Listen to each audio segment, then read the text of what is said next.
ఏకాదశి వ్రత మహాత్మ్యమును గురించి 4 మాటలు. మనకి నోము వ్రతము అని 2 మాటలు కొంచెం జాగ్రత్తగా పరిశీలనం చేయవలసి ఉంటుంది. నోము అన్న మాట స్త్రీలకి సంబంధించి ఉంటుంది సాధారణంగా. వ్రతము అన్న మాట దంపతులకు సంబంధించి ఉంటుంది. దంపతులకు సంబంధించి ఉంటుంది కాబట్టి వివాహానంతరము మాత్రమే వ్రతములు ఉంటాయి. నోములు వివాహపూర్వము ఉంటాయి, వివాహానంతరము ఉంటాయి. వివాహపూర్వము నోము చేసుకునే ముందు దాని ఫలసిద్ధికి చేయవలసినది ఏది అంటే ఆడపిల్ల తల్లిదండ్రులకు నమస్కరించి తండ్రి గారి అనుమతి తీసుకుని నోము చేయాలి. వివాహానంతరము ఆడపిల్ల నోము చేస్తే భర్త గారి పాదములకు నమస్కరించి భర్త అనుమతి తీసుకుని చెయ్యాలి. స్కాంద పురాణంలో దీని మీద ఒక పెద్ద ఆఖ్యానం ఒకటి ఉంది. ఒక వ్యక్తికి 2 భార్యలు. పెద్ద భార్య ఆయన్ని అనువర్తించి ఆయన ఏది చెయ్యమంటే అది చేసేది. ఒకవేళ ఆవిడ ఏదైనా చేద్దాం అనుకుంటే ఆయన పాదములకు నమస్కరించి ఆయన ఆశీర్వచనాన్ని అపేక్షించి అది పొంది చేసేది. చిన్న భార్య పెద్ద భార్య కన్నా ఎక్కువ నోములు నోచేది. కానీ ఆమె భర్త అనుమతి తీసుకోవడం కానీ భర్త పాదములకు నమస్కరించి కూర్చుని చేయడం కానీ ఎప్పుడూ చేసేది కాదు. కాకతాళీయంగా ఈ భర్త 2 భార్యల శరీరములు ఒకరోజే పడిపోతే ఆ భర్త శరీరాన్ని పెద్ద భార్య శరీరాన్ని వాళ్ళ జీవుల్ని స్వర్గలోకానికి తీసుకెడుతున్నారు. చిన్న భార్య శరీరాన్ని నరకానికి తీసుకెళ్ళారు. జీవుణ్ణి తీసుకెడితే ఆవిడ పరివేదన చెందింది. అదేవిడ పెద్ద ఆవిడ కన్నా నేను చాలా చేశాను, నన్ను నరకానికి తీసుకెడుతున్నారు ఏమిటంది. నువ్వు ఎన్ని చేసినా వ్రతమునకు నోమునకు ఒక ప్రధాన నియమం ఒకటి ఉంది. భర్త అనుమతి లేకుండా భర్తకి నమస్కరించకుండా చెయ్యకూడదు. అలాగే అందుకే కొన్ని వ్రతకల్పములోకి వచ్చినా పక్కన భర్త కూర్చోకపోయినా ఆయన అనుమతితో ఆవిడ చేసింది కాబట్టి నోము వ్రతముగా మారిపోతుంది. వరలక్ష్మీ వ్రతము అప్పుడు మరి భర్త పక్కన కూర్చోలేదుగా వరలక్ష్మీ వ్రతం చేసేటప్పుడు. అంటే భర్త పాదములకు నమస్కరించి చేసినటువంటి కారణం చేత ఆ నోము వ్రతమే అయిపోతుంది. అది దాని స్వరూపము నోము, కానీ వ్రతంగా ఎప్పుడు మారుతుందంటే భర్త పాదములకు నమస్కరించి. ఎందుకు అలా నియమం పెట్టారు అంటే ఆడదానికి స్వార్థం ఉండదు అని శాస్త్రవాక్కు. వివాహపూర్వము ఆమె ఏది చేసినా మంచి భర్త కొరకు, వివాహానంతరము ఆమె ఏమి చేసినా అత్తమామలు పుట్టింటి వారి యొక్క సౌఖ్యము కొరకు. మరి నీ సౌఖ్యము? నాకు వేరు సౌఖ్యం లేదు, వాళ్ళందరూ సుఖంగా ఉండడమే నా సుఖం అంటుంది. అందుకే ఆడదాని పేరు మీద నెలకి 3 వానలలో 1 వాన. అంత గొప్పది పతివ్రతా ధర్మం. అనసూయమ్మ యొక్క గొప్పతనం అంతా పాతివ్రత్యమే. అటువంటి నోములు కొన్ని, వ్రతములు కొన్ని. వ్రతములు అనేకమైనటువంటి వ్రతములు. మీరు ఆ సిద్ధి విఘ్నేశ్వర వ్రతం దగ్గర నుంచి వరలక్ష్మీ వ్రతం, ఋషి పంచమీ వ్రతం, పౌష్య వ్రతం, ఎన్ని వ్రతాలు ఉంటాయో. ఇన్ని వ్రతాలు చేసేది దీని కొరకు అంటే 1 కామ్యసిద్ధి, 2 చిత్తశుద్ధి. ఏ కోరిక లేకపోతే చిత్తశుద్ధి కొరకు చేసినట్టు, ఏదైనా కోరికతో చేస్తే కామ్యంతో చేసినట్టు. రెండిటినీ అనుగ్రహించగలిగి ఉంటాయి. ఇలా రెండిటిని అనుగ్రహించగలిగినటువంటి వ్రతములు మీరు ఏ కోరిక కోరుకోకపోయినా తప్పకుండా ఇది మాత్రం మీరు చెయ్యండి. చెయ్యడం చేత మీరు ప్రత్యేకంగా కోరకపోయినా మీ మనసులో ఏది ఉంటుందో అది తీరుతుంది అని చెప్తాయి శాస్త్రాలు. నేను మీకు ఒక ఉదాహరణ చెప్పాలంటే వరలక్ష్మీ వ్రతాన్ని ప్రత్యేకమైన కోరికతో ఎవరు చెయ్యరు. వరలక్ష్మీ వ్రతం చేసేస్తారంతే. ఎందుకు వరలక్ష్మీ వ్రతం చేసేస్తారు అంటే దానికి ఒకటే ఫలితం, భర్త దీర్ఘాయుష్మంతుడవడం, పిల్లలు సుఖంగా ఉండడం. ఈ 2 ప్రత్యేకంగా కోరి వ్రతం ఏ ఆడది చెయ్యదు. ప్రతి ఆడదానికి ఉండే కోరిక ఈ 2. కాబట్టి వరలక్ష్మీ వ్రతం ప్రత్యేకంగా చెయ్యాలా కోరికతో, లేకపోతే ఏ కోరిక లేకపోయినా చెయ్యాలా అంటే ఆ కోరిక నీకు ఎప్పుడూ ఉంటుంది కాబట్టి వరలక్ష్మీ వ్రతం చేయడమే. కానీ వ్రతములలో కన్నిటికీ విలక్షణమైనటువంటి వ్రతం ఏకాదశి వ్రతము ఒక్కటే. ఏకాదశి వ్రతం బ్రహ్మచారి చెయ్యాలి, గృహస్థు చెయ్యాలి, వానప్రస్థు చెయ్యాలి, సన్యాసి చెయ్యాలి, నలుగురు చేస్తారు. పైగా మీకు తిథుల యొక్క నిర్ణయం చేత నైమిత్తికములు అని పిలుస్తారు. తిథులు అన్ని సంప్రదాయముల వాళ్ళు ఆ తిథులు చేయరు. సుబ్రహ్మణ్య షష్ఠి వచ్చిందనుకోండి, వైష్ణవులు చెయ్యాలి అని నియమం ఏం లేదు. అలాగే మహాశివరాత్రి వచ్చిందనుకోండి, వైష్ణవులు చెయ్యాలి అని నియమం ఏం లేదు. ఒక్కొక్కసారి హయగ్రీవ జయంతి అని వచ్చిందనుకోండి, స్మార్తులందరూ చెయ్యాలి అని నియమం ఏం లేదు. విశ్వక్సేన జయంతి అని వచ్చిందనుకోండి, అందరూ స్మార్తులు చెయ్యరు. విఘ్నేశ్వర చతుర్థి వచ్చిందనుకోండి, శాక్తేయులు కానీ వైష్ణవులు కానీ చెయ్యాలి అని పట్టుదలతో చేయడం కనపడదు. కానీ ఏకాదశి వ్రతం మాత్రం అన్ని సంప్రదాయముల వాళ్ళు చెయ్యాలి, అన్ని సంప్రదాయముల వాళ్ళు చెయ్యాలి, అన్ని ఆశ్రమముల వాళ్ళు చెయ్యాలి. అంత గొప్ప వ్రతం ఏదైనా ఉంటే అది ఏకాదశి వ్రతం ఒకటే. ఆ ఏకాదశి ప్రతి నెలలోనూ శుక్లపక్షంలో ఒక ఏకాదశి వస్తుంది, కృష్ణపక్షంలో ఒక ఏకాదశి వస్తుంది. కాబట్టి 12 నెలలలో 12 × 2 24 ఏకాదశులు వస్తాయి. ఈ 24 ఏకాదశుల్లో ఏ ఏకాదశి నాడు వ్రతం చెయ్యాలి అంటే 24 ఏకాదశులు వ్రతం చెయ్యాలి. ఒకవేళ 24 ఏకాదశులు కాకుండా అధిక మాసం వస్తే, అధిక మాసంలోని శుక్లపక్ష కృష్ణపక్షాల్లో వచ్చేటటువంటి ఏకాదశి తిథుల యందు కూడా వ్రతం చెయ్యాలి. కాబట్టి ఏకాదశి తిథి నాడు చేయవలసినటువంటి వ్రతానికి మాత్రం ఎక్కడా శాస్త్రములలో ఏ ఆశ్రమము వారికి మినహాయింపు లేదు, అందరూ చేయవలసిందే. ఒక్కొక్క ఏకాదశిని ఒక్కొక్క పేరుతో పిలుస్తారు. ఉదాహరణకి పుత్రైకాదశి, పుత్రైకేకాదశి అని ఒక ఏకాదశి 24 ఏకాదశుల్లో. కానీ మనకి ప్రత్యేకించి ఈ పుష్యమాసంలో వచ్చేటటువంటి ఏకాదశి ముక్కోటి ఏకాదశి అని పిలుస్తారు. ముక్కోటి ఏకాదశి అని పిలిస్తే దాని వెనక రహస్యం ఏమిటి అసలు? ముక్కోటి ఏకాదశి అంటే 3 కోట్ల ఏకాదశి అని. పోనీ దేవతల సంఖ్య చూద్దామా, 33 కోట్లు, 3 కోట్లు కాదు. మరి ముక్కోటి ఏకాదశి అన్న పేరు అసలు ఎందుకు వచ్చింది? 3 కోట్ల ఏకాదశి అన్న పేరు రావడానికి కారణం ఏమిటి అంటే, ఏ ఏకాదశిని విడిచిపెట్టి ఉండడానికి వీలు లేనటువంటి స్థితిలో ఏకాదశి చేయకుండా జీవించేసేవాళ్ళం మనం. ఏ ఆశ్రమంలోనూ కూడా బ్రహ్మచారిగా ఉండగాను ఏకాదశి లేదు, గృహస్థుగాను ఏకాదశి లేదు. మిగిలిన 2 ఆశ్రమాల గురించి నేను మాట్లాడను, ఎందుకంటే వాటిని స్పృశించి మాట్లాడే అధికారం నాకు లేదు. కాబట్టి ఈ 2 ఆశ్రమాల్లోనూ ఏకాదశి చెయ్యట్లేదు.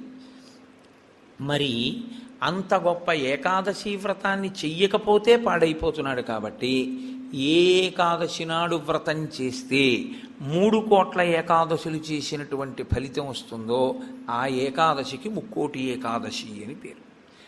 కాబట్టి 3 కోట్ల ఏకాదశులు చెయ్యడము అంటే ఈ ఉపాధితో ఉండగా చేసేవి 3 కోట్ల ఏకాదశులు ఒక్కనాటికి ఉండవు. ఈ ఉపాధి కాకుండా ఇత పూర్వం పొందినటువంటి తిర్యక్ ఉపాధులు కానీ, హీనోపాధులు కానీ, జంతువులు మొదలైనటువంటి ఉపాధులు కానీ వాటికి ఏకాదశి వ్రతం లేదు. మరి 3 కోట్ల ఏకాదశులు నువ్వు చేసినట్టు అన్న ఫలితాన్ని మీకు ఎలా ఇస్తారు అంటే, ఈ శరీరంతో 3 కోట్ల ఏకాదశులు చేయడానికి కావలసిన నాళ్ళు బ్రతకడానికి ఆయుర్దాయాన్ని ఈశ్వరుడు నీకు ఇస్తే, 3 కోట్ల ఏకాదశులు చెయ్యగలిగితే నిరంతరంగా ఎంత పెద్ద ఫలితం నీకు సంప్రాప్తిస్తుందో అంత పెద్ద ఫలితాన్ని ఈశ్వరుడు అనుగ్రహించి సంవత్సరంలో కనీసం ముక్కోటి ఏకాదశి చేసినటువంటి వాడి ఖాతాలో వేస్తాడు. అంటే నైమిత్తిక తిథిగా ముక్కోటి ఏకాదశి అంత విశేషమైనటువంటి స్థితిని పొంది ఉంటుంది. ముక్కోటి ఏకాదశి నాడు ఏం జరిగితే ఈశ్వరుడు ఈ స్థితిని ఇచ్చాడు? ముక్కోటి ఏకాదశి నాడు 2 జరిగాయి అని చెప్తారు. ఒకటి, అమృతం పాలసముద్రంలోంచి పైకొచ్చింది. 2, ముక్కోటి ఏకాదశి నాడే పరమేశ్వరుడు హాలాహలాన్ని భక్షణ చేశాడు. పరమేశ్వరుడు లోకం కోసం హాలాహలాన్ని భక్షించాడు కాబట్టి ఆ రోజున మేమేమీ తినకుండా ఉంటామంటారు శైవులు. అమృతాన్ని లోకం కోసం ఉత్పాదించి మహాకూర్మంగా పాలసముద్రంలో పడుకుని తన వీపు అంత ఒరుసుకుపోతున్నా దేవతలకు అమృతోత్పాదనం చేసి వాళ్ళని కాపాడి రాక్షసుల్ని మోహిని రూపంలో నిగ్రహించాడు కాబట్టి విష్ణు స్వరూపం కోసం మేము ఉపవాసం ఉంటున్నామంటారు వైష్ణవులు.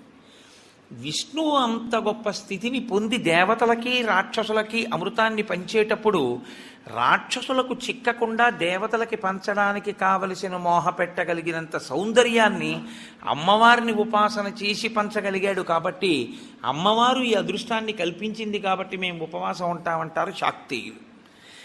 అసలు ఇన్ని కార్యాలు జరిగాయి అంటే ఏ విఘ్నం లేకుండా చేసినవాడు మా గణపతే కాబట్టి మేము ఈ రోజున ఉపవాసం ఉంటామంటారు గణాపత్యుడు. ముక్కోటి ఏకాదశి నాడు మీరు చెయ్యండి అని చెప్పవలసిన అవసరం లేకుండా అన్ని సంప్రదాయముల వాళ్ళు ఉపవాసం ఉండడానికి కారణం బాహ్యంలో అది. ఆంతరమునకు సంబంధించినంత వరకు ఏకాదశి వ్రతానికి సంబంధించి ఒక గొప్ప రహస్యాన్ని శాస్త్రం ఆవిష్కరిస్తుంది. ఈ శరీరాన్ని ఇచ్చుదండంతో పోలుస్తారు. ఇచ్చుదండము అంటే చెరుకు కర్ర. అమ్మవారి చేతిలో చెరుకు కర్ర కదు పట్టుకుంటుంది. మనకి భగవంతుడిచ్చినటువంటి చాలా గొప్ప వరం ఏమిటో తెలుసా అండి? మన ముఖం మనకి కనపడకుండా చేయడం.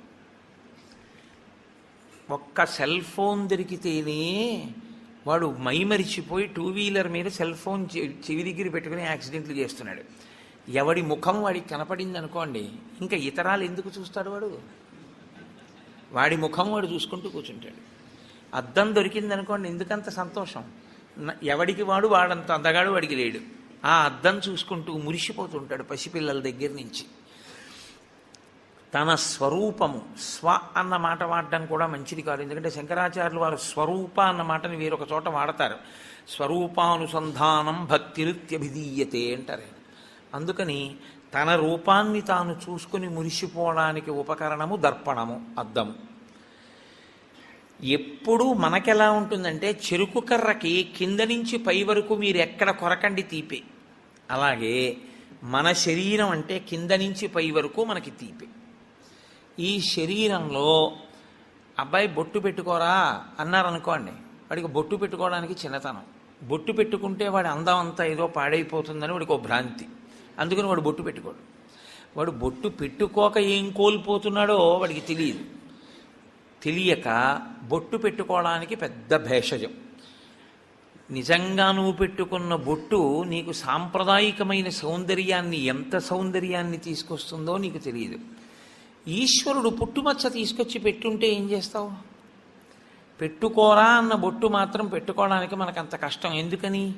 అయ్యి బాబోయ్, ఈ శరీరం యొక్క అందం ఏమైపోతుందో అని. కానీ శాస్త్రం అంటుంది అసలు 84 లక్షల జీవరాశులలో ఈశ్వర పథంలో నడవడానికి అనువైనటువంటి ఉపాధి ఒక్క మనుష్య ఉపాధి మాత్రమే. ఏకాదశి వ్రతం జంతువుకుందా? లేదు, మనుష్యునికే ఉంది. భగవన్నామం చెప్పగలిగినటువంటి అదృష్టం ఇతర ప్రాణికుందా? ఒక్క మనుష్యుడికి ఉంది. భగవత్ పూజ చేసేటటువంటి అదృష్టం ఇతర ప్రాణికుందా? ఒక్క మనుష్యునికే ఉంది. ఇన్ని అదృష్టములు మనుష్యునకు ఉన్నా మనుష్యుడు దేని కొరకు వీటన్నిటినీ విడిచిపెడతాడు అని అడిగింది. అంటే దాన్ని చాలా గొప్ప రహస్యమైనటువంటి విధి విధానంలో కట్టడి చేసి మనిషికి భోగమునందు ఉండేటటువంటి లాలసని ఈశ్వరుడు నిరూపణం చేస్తాడు. ఉపాసన కాలమంతా దక్షిణాయనం, దక్షిణాయనం అంతా ఉపాసన, ఉత్తరాయణం అంతా తరిస్తాడు. బాగా చదువుకోవలసిన సమయంలో చదువుకున్నవాడు పరీక్షలు రాసినప్పుడు రాసి ఇంక సెలవుల్లో ఆడుకున్నట్టు. దక్షిణాయనంలో ఉపాసన చేయడానికి అడ్డొచ్చేది అంటే ప్రకృతి. ప్రకృతి బాహ్య ప్రకృతి, ఇక్కడ ఉండేటటువంటి ప్రకృతి అంటే బ్రహ్మాండ ప్రకృతి, పిండాండ ప్రకృతి. మీరు చూడండి, దక్షిణాయనం ఆషాఢమాసం దగ్గరలో ప్రారంభం అవుతుంది. ఆషాఢమాసం దగ్గర నుంచి ఇంకా మీకు వరస అన్నీ ఈశ్వరోపాసనకి సంబంధించినవి. విఘ్నేశ్వర వ్రతకల్పం కానివ్వండి, లేకపోతే శ్రావణ మాసం శుక్రవారాలు కానివ్వండి, మంగళగౌరీ వ్రతం కానివ్వండి, ఆ తర్వాత వచ్చేటటువంటి శరత్కాలంలో వచ్చే దేవీ నవరాత్రులు కానివ్వండి, తదనంతరం కార్తీకం, మార్గశీర్షం, పుష్యం, మాఘం, ఇవన్నీ విశేషమైనటువంటి ఆరాధన. భగవంతుణ్ణి ఆరాధించి మిక్కుటమైన ఫలితాన్ని పొందడానికి కావలసిన తిథులన్నీ అక్కడే ఉంటాయి. కానీ ఈయన ఎందుకు లేవలేడు, ఎందుకు ప్రాతకాల స్నానం చెయ్యలేడు? ఒక్కటే కారణం, గాలి అక్కర్లేదు, ఉన్న తలుపులు వేసేస్తే చాలు. కొత్తగా ఏసీ అక్కర్లేదు, ఓ పల్చటి దుప్పటి మీద పడేసుకుంటే చాలు, చక్కగా నిద్ర పట్టేస్తుంది. తెల్లవారకట్ట లేవలేడు, సంధ్యావందనం చేయలేడు, కార్తీక సోమవారం నువ్వేమీ చేయక్కర్లేదు, స్నానం చేయలేడు, దేవాలయానికి వెళ్ళలేడు, ఉపవాసం ఉండలేడు. ఎందువల్ల ఉండలేడు అంటే బయట ప్రకృతి దీన్ని సుఖపెట్టడానికి అనువైన రీతిలో ఉంటుంది ఆ కాలం అంతా. ఉండడంలో ఏమవుతుందంటే సుఖలాలసకి అలవాటు పడి దీన్ని కష్టపెట్టడానికి ఇష్టపడడం. కానీ శాస్త్రం అంటుంది నీకు బెల్లం కావాలి, పంచదార కావాలి, చెరుకు కర్ర ఉంటే వస్తాయి, మంచిదే. కానీ చెరుకు కర్ర ఒక్కటి అక్కడ పెట్టి నువ్వు బెల్లంగా మారు అంటే మారుతుందా? మారదు. నువ్వు పంచదారగా మారుతుందా? మారదు. కానీ బెల్లం కానీ పంచదార కానీ కావాలి అనుకున్నవాడు చెరుకు కర్రని మరలో పెట్టి తిప్పవలసి ఉంటుంది, తప్పదు. చెరుకు కర్రని మరలో పెట్టి తిప్పితే చెరుకు కర్ర పిప్పి అయిపోతుంది.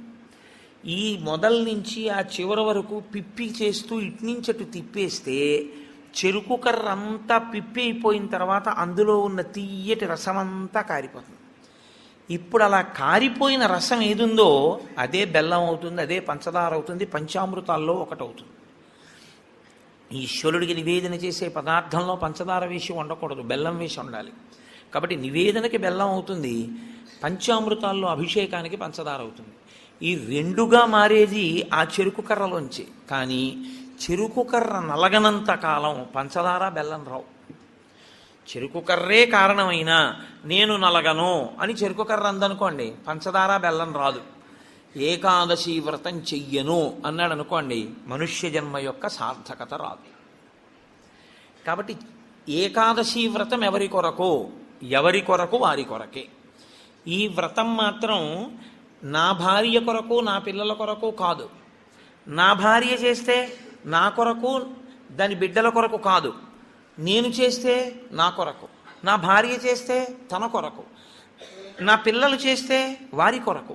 ఇది ఎవరు చేస్తారో కేవలం వారి కొరకే. ఏ చెరుకు కర్ర నలిగిందో అది పంచదార బెల్లంగా మారుతుంది. ఆ చెరుకు కర్ర నలిగింది కదండి నేను నలగాల అని నిలబడిన చెరుకు కర్ర పంచదార బెల్లంగా మారలేదు. అలాగే ఎవరు శరీరాన్ని ప్రయత్నపూర్వకంగా క్లీశ పెడతారో వారు మాత్రమే ఏకాదశి వ్రతమును చెయ్యగలరు. క్లేశము అనుభవించడానికి ఇష్టము లేనివారు ఏకాదశి వ్రతము చెయ్యలేరు.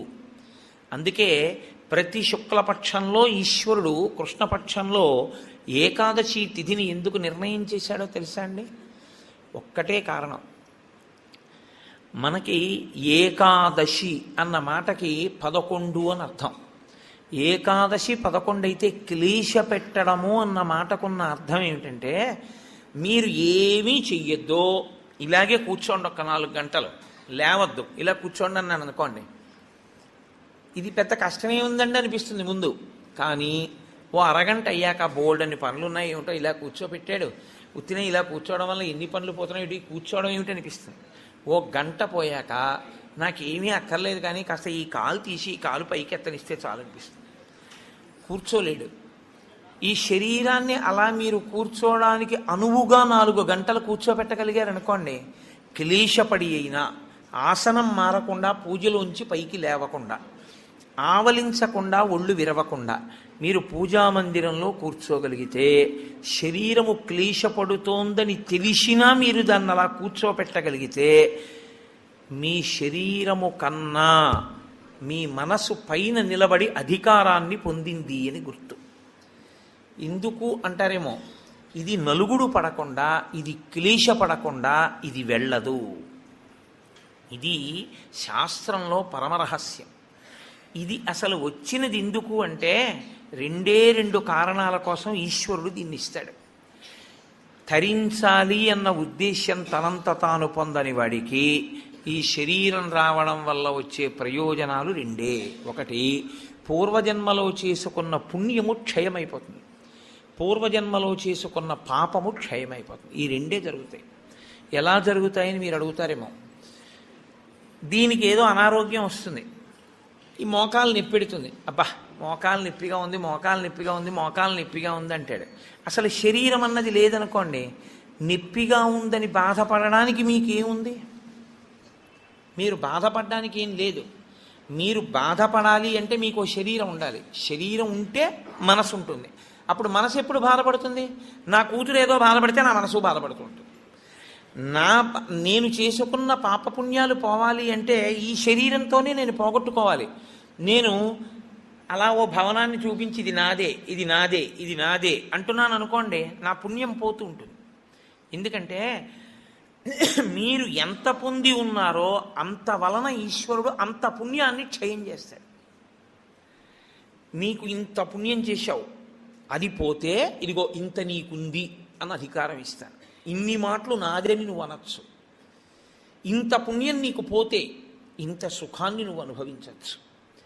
అందరూ ఒకడు కష్టపడి నడిచెడుతున్నాడు, అంతకన్నా ఒకడు సైకిల్ మీద ఎడుతున్నాడు, అంతకన్నా తేలిగ్గా ఒకడు స్కూటర్ మీద ఎడుతున్నాడు, అంతకన్నా తేలిగ్గా ఒకడు కారు మీద ఎడుతున్నాడు, ఇంకా తేలిగ్గా ఒకడు కబుర్లు చెప్పుకుంటూ రైల్లో వెడుతున్నాడు ఏసీలో, ఇంకా తేలిగ్గా గంటలో ఒకడు విమానంలో వెడుతున్నాడు. భోగమునందు స్థాయి మార్పులో ఈశ్వరుడు పుణ్యాన్ని క్షయం చేసేస్తాడు. అంటే నీవు అందులో ఎంత కష్టపడవలసి ఉంటుందో అంత కష్టాన్ని దాటేస్తావు. ఓ 1000 కిలోమీటర్లు ప్రయాణం చెయ్యవలసి వస్తే, నిజంగానూ పాదచారి అయి నడవవలసి వస్తే పడవలసిన క్లేశాన్ని 2 గంటల్లో సీట్లో కూర్చుని ఏసీలో పేపర్ చదువుకుని వెళ్ళిపోయావు. వెళ్ళిపోవడం వరకు బాగానే ఉంటుంది, వెళ్ళిపోయిన కారణం చేత నీ పుణ్యం క్షయమైపోతుంది. నిన్ను విమానంలో పంపించానా లేదా 2000 కిలోమీటర్లు? ఉత్తినే వెళ్ళావా? డబ్బు ఇచ్చాను కాబట్టి టికెట్ కొనుక్కున్నావు. డబ్బు ఎక్కడి నుంచి వచ్చింది అనుకుంటున్నావు? చేసిన పుణ్యం పోతే వచ్చింది. కాబట్టి ఇప్పుడు ఈశ్వరుడు పుణ్యాన్ని తగ్గిస్తాడు. పుణ్యాన్ని తగ్గిస్తూ ఐశ్వర్యమునిచ్చి క్షయం చేసేస్తాడు భోగంగా. మీరు అనుభవించకపోయినా నాదని పోగొట్టేస్తాడు. నాది అంటూ ఉండడం వల్ల పోతూ ఉంటుంది. ఇప్పుడు పెద్ద ప్రారంధం ఎక్కడొస్తుందంటే, గత జన్మలలో చేసిన పుణ్యం క్షయమైపోయి వారసుడికి ఆస్తిగా వెళ్ళిపోతుంది. మీరు కొంచెం జాగ్రత్తగా నేను చెప్పే తర్కాన్ని పట్టుకోవాలి. ఓ 1,00,000 రూపాయలు కష్టపడి కష్టపడి కష్టపడి కష్టపడి కష్టపడి దాచాడు, ఇదంతా నాది నాది నాది, నేనెవరికి ఇవ్వను, నేనెవరికి ఇవ్వనన్నాడు, వెళ్ళిపోయాడు. ఎవరికి ఎడుతుంది అది? కొడుక్కో కూతురుకో వెళ్ళిపోతుంది. ఇప్పుడు 1,00,000 రూపాయలు మిగిలింది అంటే ఆయన పుణ్యం ఏమైంది? పోయింది, జీవుడి పుణ్యం. 1,00,000 రూపాయలు ఏమైపోయింది? వారసుడికి వెళ్ళిపోయింది. జీవుడు ఏమైపోయాడు? దరిద్రుడైపోయాడు. శాస్త్రం అంటుంది, నిజంగా నీది నువ్వే అనుభవించాలనుకుంటే మార్గం ఏమిటో తెలుసా? దాన్ని దానం చేయడమే. దానం చేస్తే నీకు పుణ్యం అయిపోయి మళ్ళీ నీ దగ్గర పడిపోతుంది వచ్చి. మళ్ళీ నువ్వు జీవుడిగా ఇంకొక శరీరంలోకి వెళ్ళినప్పుడు నీతో పాటే ఆ పుణ్యం వస్తుంది. వచ్చి మళ్ళీ నువ్వు భోగం అనుభవించడానికి పుణ్యం అడ్డొస్తుంది. నువ్వు ఇక్కడ విడిచిపెట్టి అక్కడ శరీరాన్ని విడిచిపెట్టేశావు. శరీరం విడిచిపెట్టిన ఉత్తర క్షణంలో ఇంక జీవుడికి సంబంధం లేదు, దానికి సంబంధించింది వేరే శరీరంలోకి వెళ్ళిపోతాడు. అక్కడ సుఖాన్ని అనుభవించడం, దుఃఖాన్ని అనుభవించడానికి మళ్ళీ నీ పాపపుణ్యములే లెక్క. ఏది?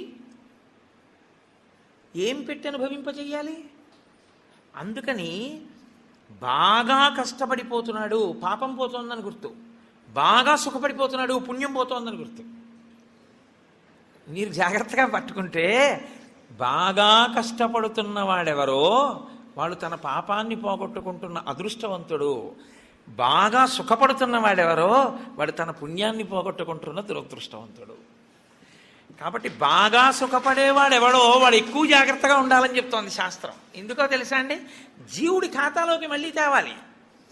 జీవుడి ఖాతాలోకి మళ్ళీ తేవాలంటే ప్రయత్నపూర్వక త్యాగం చెయ్యాలి. త్యాగే నైకే అమృతత్వ మానసు. అది చెయ్యవు, జీవుడు దరిద్రుడవుతాడు. శరీరాన్ని ఉందండి, ఇందులో ఎన్నాళ్ళు ఉంటావు? ఇదో అద్దె కొంప. భగవాన్ రమణులు చెప్పినట్టు ఇవాళో రేపో ఖాళీ చేసేయాలి. ఖాళీ చేసేసి వెళ్ళిపోతాడు. వెళ్ళిపోయిన తర్వాత అందులోకి వెళ్ళిన తర్వాత, అయ్యా మళ్ళీ నేను విమానం ఎక్కుతానండి, అయ్యా మళ్ళీ నేను గుర్రం ఎక్కుతానండి, అయ్యా నేను మళ్ళీ ఏనుగులు ఎక్కుతానండి, మళ్ళీ నేను ఉపన్యాసాలు చెప్తానండి అంటే నీ మొహం గతంలో నువ్వు చెప్పిందే ఉంది, నువ్వు చేసిందే ఉంది. పావలాకా చుచ్చుకోకుండా చెప్పింది ఏమైనా ఉందా మళ్ళీ చెప్పడానికి? నువ్వు భక్తితో చెప్పింది ఏమైనా ఉందా? కీర్తి కండూతి లేకుండా నువ్వు చెప్పింది ఏమైనా ఉందా మళ్ళీ నువ్వు చెప్పడానికి? నువ్వు ఏదీ కోరకుండా ఈశ్వరుణ్ణి నమ్మి ఇలా పెట్టింది ఏమైనా ఉందా? దాన్ని అక్షయం ఈశ్వరుడు చేయడానికి. పుణ్యమన్న కోరికతో కాదు, ఈశ్వరుడు ఇచ్చాడు ఈశ్వరుడికి ఇస్తున్నాను అని ఇవ్వగలవా? భవతే విష్ణుస్వరూపాయతే అంటూ ఇవ్వగలవా? అలా ఇవ్వగలిగితే అక్షయం చేస్తాడు ఈశ్వరుడు దాన్ని. నువ్వు ఇచ్చిన రూపాయి ₹1,00,00,000 అయిపోతుంది పుణ్యంలో. అది చమత్కారం. అది అసలు జీవన విధానమునందుండేటటువంటి పెద్ద రహస్యం. అందుకే ధర్మశాస్త్రం ఎంత దాచాలి, ఎంత ఖర్చు పెట్టాలి, ఎంత దానం చెయ్యాలి కూడా చెప్పేసింది. తనకి కావలసినంత ఖర్చు పెట్టుకోనివాడు తనని తాను ఖేద పెట్టుకున్నవాడు. తనకి కావలసిన దానికన్నా ఎక్కువ ఖర్చు పెట్టినవాడు తన భవిష్యత్ తరాలకి ద్రోహం చేసినవాడు. తనకి కావలసిన కన్నా ఖర్చు పెట్టడం అంటే అసలు నీకున్నదంతా దానం చేయమని శాస్త్రం చెప్పదు. ఎందుకో తెలుసా అండి? గృహస్థుకి నియమం ఉంది, బిడ్డలకి విడిచిపెట్టాలి, విడిచిపెట్టకుండా వెళ్ళకూడదు.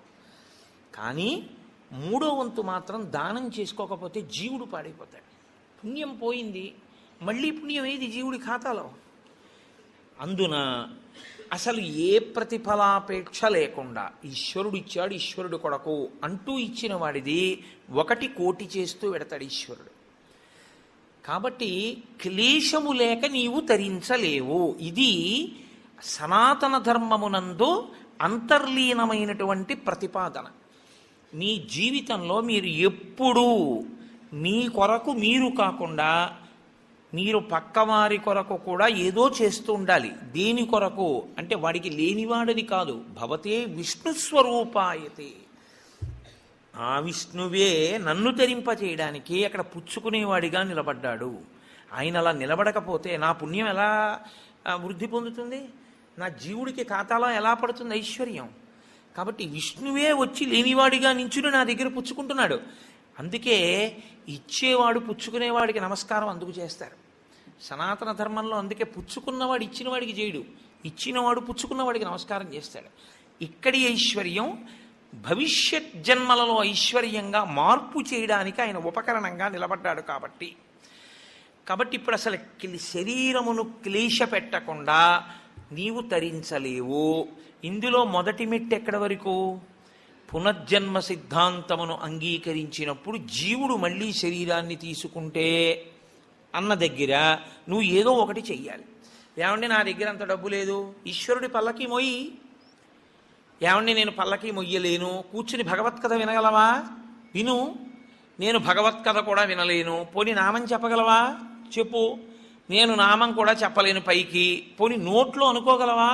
అనుకో. స్మరణం, మనసుతో ఈశ్వరుణ్ణి స్మరించగలవా? స్మరించు.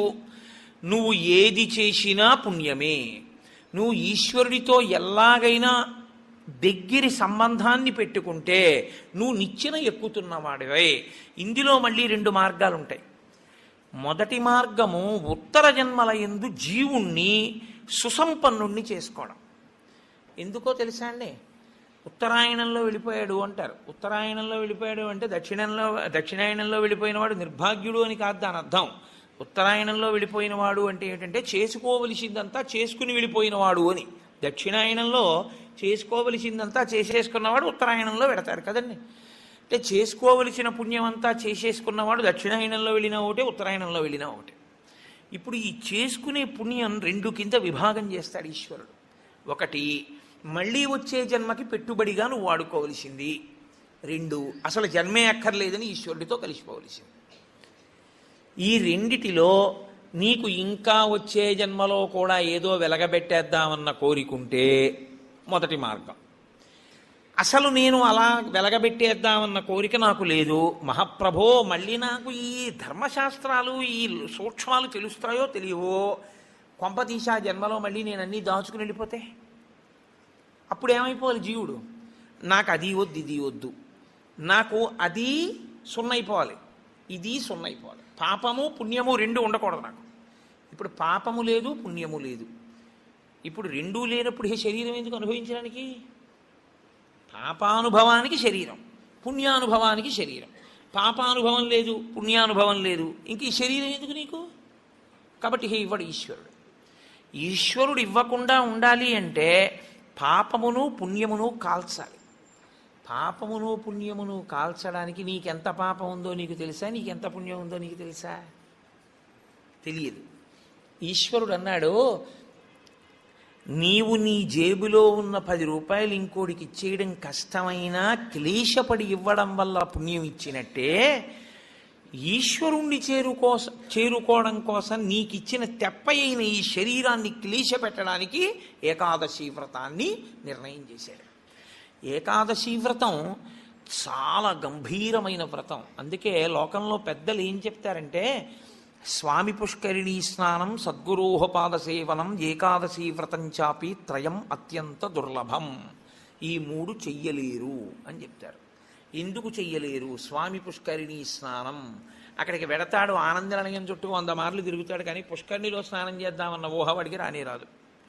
సద్గురోహ పాదసేవనం, సద్గురువు పాదములు పట్టుకునే అవకాశం ఇవ్వడు. ఎందుకు ఇవ్వడు? ఒక్కటే కారణం, నాకు అసలు కాళ్ళ నొప్పులే ఉండవంటాడు. ఆయన అసలు కాళ్ళు పట్టించుకోవడం ఆయన జన్మాంతరంలో ఆయన చేయడు. కాబట్టి అసలు గురువుగారి కాళ్ళు బట్టి అదృష్టం నీకు ఎప్పుడు వస్తుంది? నువ్వు ఆయన కాళ్ళు నిప్పెడితే కదా నువ్వు వెళ్ళి పట్టుకోవడానికి. కాబట్టి ఆయన కాళ్ళు పట్టుకునే అదృష్టం ఉండదు.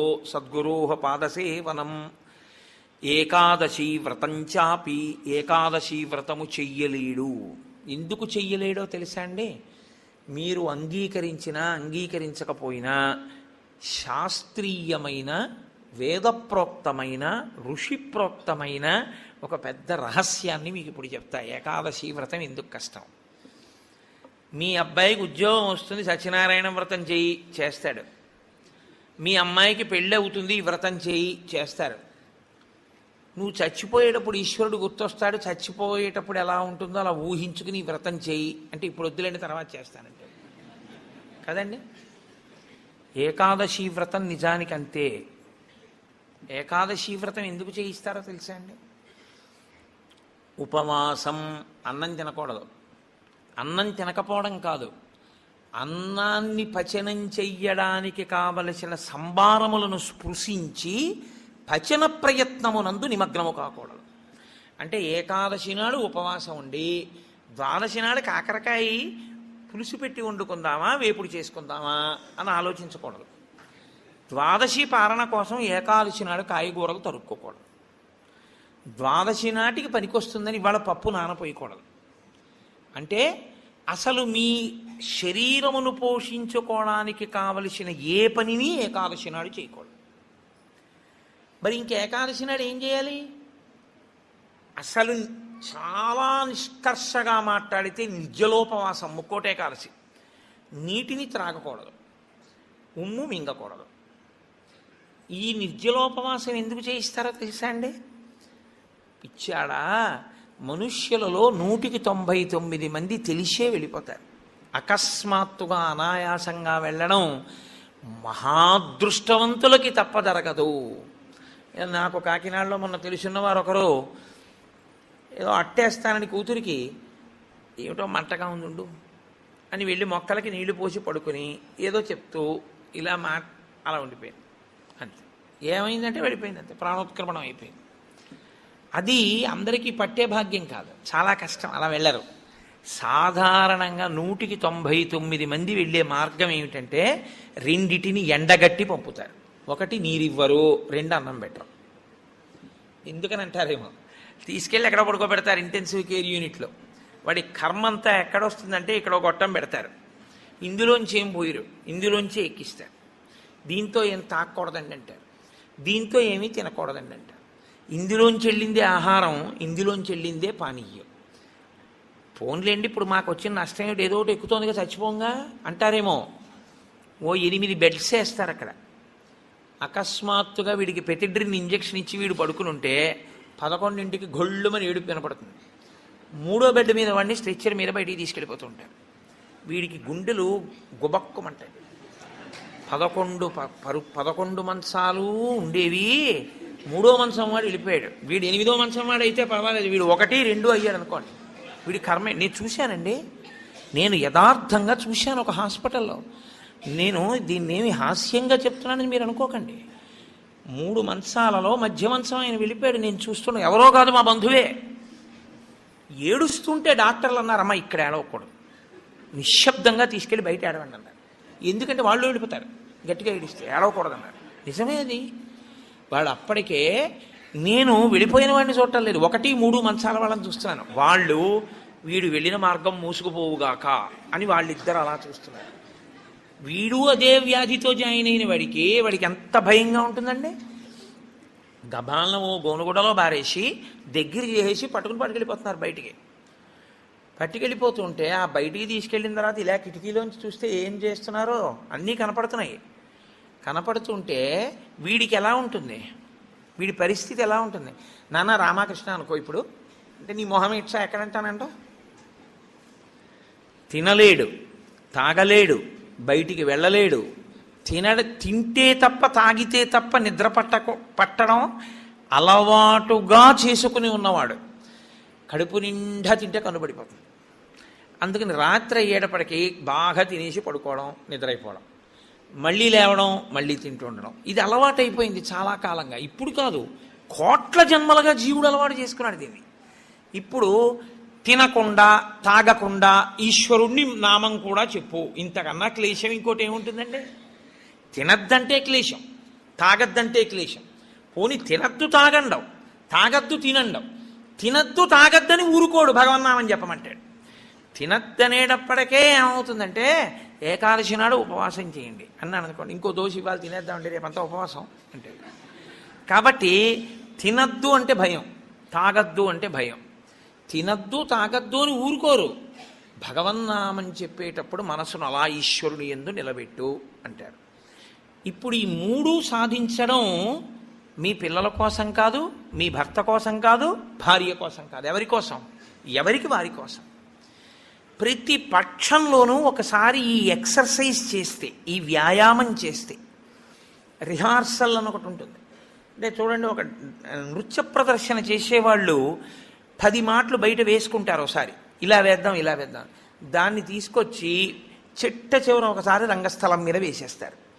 అలాగే ప్రతి పక్షంలోనూ ఒకసారి రిహార్సల్ వేస్తాడు. వెళ్ళిపోయేటటువంటి పద్ధతిని ఊహ చేస్తాడు. ఏమీ తినడం, ఏమీ తాగడం, ఈశ్వరుణ్ణే స్మరిస్తూ ఉంటాడు. ఇప్పుడు ఇది క్లేశపడిపోతూ ఉంటుంది. మనసుని మాత్రం ఈశ్వరుని ఎందే పెట్టుంచుతాడు. ఇది బాగా అలవాటైపోయింది. ఆ రోజు వచ్చేసింది. తినకూడదు, తాగకూడదు, ఈశ్వరుడి మీద మనసు పెట్టాలి. అభ్యాసం కూసు విద్య కదూ, నిలబెట్టేస్తాడు. నిలబెట్టేస్తే ఏమయ్యాడు? ఆఖరి ఊపిరిలో కూడా ఆయన పేరు చెప్తూ వెళ్ళిపోతాడు. మరి డాక్టర్లు ఉన్నారు కదండి అని మీరు అనొచ్చు. 1,000,000 మంది వైద్యులు కూడి వచ్చినా కానీ మరణమయ్యేడు వ్యాధి మాన్పలేరు. చచ్చిపోయే వాళ్ళందరూ డాక్టర్లు లేక చచ్చిపోయారు అనుకోకండి. ఈశ్వరుడు ఆయుర్దాయం ఇవ్వాలనుకుంటే డాక్టర్ రూపంలో అనుగ్రహించగలడంతే. ఈశ్వరుడు ఇచ్చినవాడు. కాబట్టి ఏకాదశి వ్రతానికి ఉన్న ప్రధాన ప్రయోజనమేమి? అది మృత్యువు వచ్చినప్పుడు ఎలా ఉంటుందో తత్సంబంధమైనటువంటి తర్ఫీదు మనసుకు ఇచ్చుట. అందుకే ఏ వ్రతానికి చెప్పండి ఏకాదశి వ్రతం చాపి త్రయం అత్యంత దుర్లభం అని ఎందుకంటారో తెలుసా అండి? అసలు నువ్వు అలా ఊహ చేస్తూ కూర్చుని సిద్ధంగా ఉండడం 1/2 గంట చెయ్యలేవు. ఓ వారం ఓ పక్షంలో చేసి అయ్యి బాబోయ్ అలా మళ్ళీ ఏకాదశి వచ్చేస్తే మళ్ళీ అలా ఊహిస్తూ అలా ఉండాలంటే భయంగా ఉందండి, ముక్కోటి ఏకాదశి చేసేస్తానండి అంటే.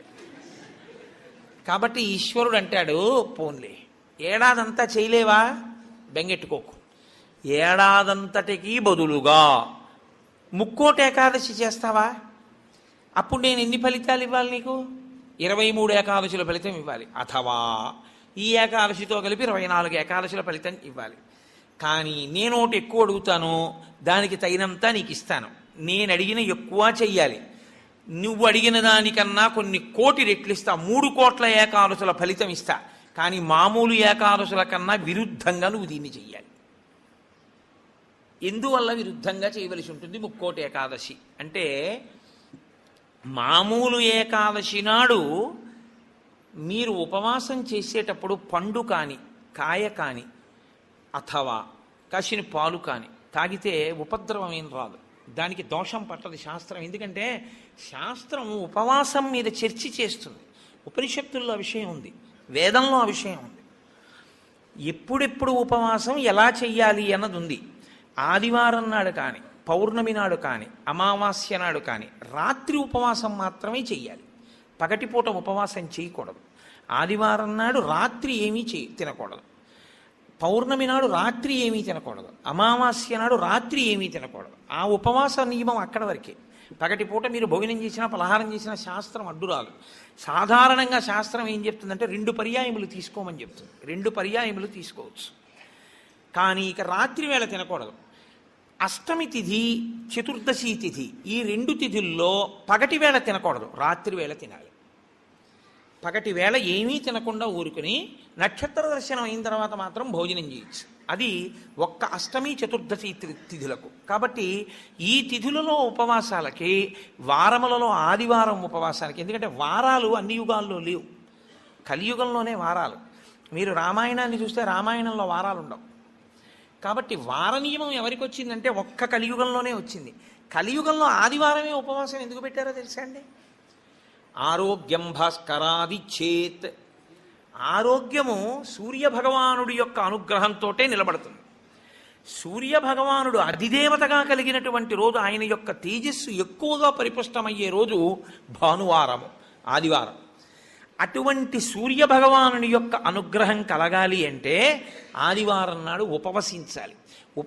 ఉపవసించుట అన్న మాటని మీరు ఎప్పుడు 2 కోణాల్లో అర్థం చేసుకోవాలి. 2 కోణాల్లో అర్థం చేసుకోవడం అంటే కడుపు ఖాళీ అయిన తరువాత మళ్ళీ వేయకుండుట. శరీరానికి ఆరోగ్యం ఎప్పుడూ డాక్టర్ దగ్గరికి వెళ్లకుండా ఉండడానికి 3 ఉన్నవాడు వెళ్ళడు అని ఆయుర్వేదం చెప్తుంది. ఎవరు వెళ్ళడు అంటే కడుపులో వేసిన పదార్థమంతా ఖాళీ అయ్యే వరకు మళ్ళీ వెయ్యనివాడు. కడుపులో పదార్థం వేశారనుకోండి, అది పూర్తిగా పచనం అయిపోయి కడుపు ఖాళీ అయింది, అప్పటి వరకు వేయడు మళ్ళీ. అలా వెయ్యని వాడెవడో వాడు వైద్య దర్శనం చెయ్యడు. ఎడం పక్కకి తిరిగి ఎడమ చేతిని తల కింద పెట్టుకుని గుండెలు పరుపుకో బొంతకో తగిలేట్టుగా పడుకున్నవాడు వైద్యుణ్ణి చూడడు.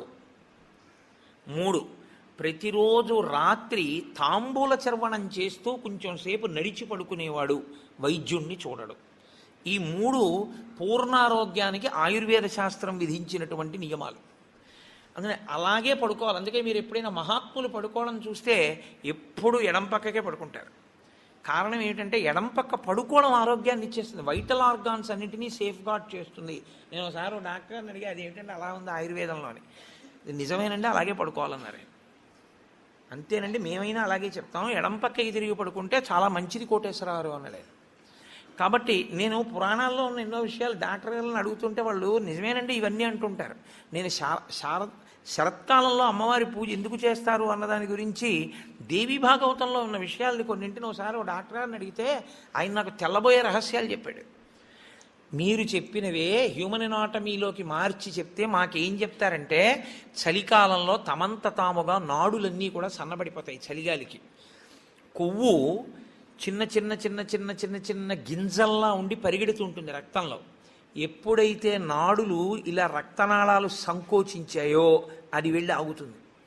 వెనక నుంచి వస్తున్నది వచ్చి దాన్ని తగులుకుని ఆగుతుంది. గసగసాలు ఒకదాన్నొకటి తగులుకున్నట్టుగా తగులుకుని ముద్ద కట్టి ఆగుతుంది. రక్త ప్రవాహం ఆగిపోయి స్ట్రోక్స్ వస్తాయి. చలికాలంలో స్ట్రోక్స్ వస్తాయి కాబట్టి అలా రాకుండా ఉండడానికి దేవీ నవరాత్రులు చేయిస్తారు. దేవీ నవరాత్రుల్లో మృత్యుదంస్ట్ర బయటికి వస్తుందని చెప్పడానికి కారణం అది అని నేను ఒకసారి దేవీ భాగవతం శ్లోకాలు మా ఇంటికి వచ్చిన డాక్టర్ గారికి చూపిస్తే యథార్థంగా మాకు వైద్యం చెప్పినప్పుడు దీన్ని ఇంగ్లీష్లో ఇలా చెప్పారండి, దాన్ని ఆ రోజు ఋషులు ఇలా చెప్పారన్నమాట అని ఆయన తెల్లబోయాడు. కాబట్టి మన ఋషులు అద్భుతంగా దాన్ని అన్వయం చేసి తీసుకొచ్చి చూపిస్తారు. కడుపులో పదార్థము పూర్తిగా అయిపోయేంత వరకు మళ్ళీ పదార్థం అందులో వెయ్యకూడదు. మీరు ప్రతిరోజు అలా వేస్తూ పెడుతున్నారనుకోండి, మళ్ళీ అది కడుపు ఖాళీ అవగానే మళ్ళీ వేశారు. మళ్ళీ అందులోంచి రసాయనాలు ఊరాలి, అది మళ్ళీ తిరుగుతూ ఉండాలి. మీ ప్రయత్నం లేకుండా ఎప్పుడూ తిరుగుతూ మీ ప్రయత్నం లేకుండా ఆగిపోయేటటువంటి స్పందనలు శరీరంలో ఈశ్వరాధీనములై కొన్ని ఉంటాయి. వాటిని మీరు అసలు ఆపలేరు. ఊపిరితిత్తి, గుండె ఇలాంటివి మీరు ఆపు అని అడగను లేరు. నువ్వు విశ్రాంతి తీసుకో అన్నా ఆగం. ప్రయత్నపూర్వకంగా మిగిలిన వాటి ఆరోగ్యం కోసం ఒకదాన్ని ఆపమని చెప్పింది శాస్త్రం. దేన్ని ఆపాలి అంటే కడుపులో ఉన్న కండరముల యొక్క కదలికకి విశ్రాంతినిమ్మని చెప్పింది. కడుపులో ఉన్న కండరములకు విశ్రాంతిని ఎవరిస్తారో అటువంటి వారి ఆరోగ్యము బాగుంటుంది అని. కడుపులో ఉన్న కండరముల కదలిక ఎప్పుడు ఆగుతుందంటే దాని లోపల పదార్థమును వేయడం ఆపితే ఆగుతుంది. అందుకని ఏం చేస్తారంటే ఉపవాసము అన్న పేరుతో లోపల పదార్థం వెయ్యరు. వేయకపోతే ఏమవుతుందంటే కండరములు కదలవు. కండరములు కదలకపోతే కంటికి కడుపుకి దగ్గర సంబంధం. కడుపు నిండకపోతే, కడుపు ఖాళీగా ఉంటే కనురెప్ప పడదు. కనురెప్ప పడకపోతే మీరు ఈశ్వరుడి యందు దృష్టి నిలబెట్టి ఈశ్వరుడి యొక్క ఆరాధన చెయ్యగలరు. కాబట్టి ఉపవాసం అన్న దాంట్లో అన్నం తినకుండా ఉండడం అనేటటువంటిది ప్రధానమైన నియమము. దీనికి మినహాయింపిచ్చి ఎట్టి పరిస్థితుల్లో చెయ్యకూడని వాళ్ళని ఇద్దరిని చెప్పింది శాస్త్రం. 8 ఏళ్లకు ముందున్నవాడు, 80 ఏళ్ళు దాటినవాడు ఉపవాసం చేయరాదు జీవితంలో. ఈ ఇద్దరికీ నిషేధం. 8 ఏళ్ళు కింద ఉన్న వయస్సు, 80 ఏళ్ళు పూర్తయిన వాళ్ళు ఉపవాసం చేస్తే పాపం, వాళ్ళు చేయకూడదు. ఎందుకని అంటే వాళ్ళ శరీరం అంగీకరించింది, అందులోకి పదార్థాన్ని వేయకపోతే ఒప్పుకోదు. 3వ మినహాయింపు ఒకరికి ఇచ్చింది.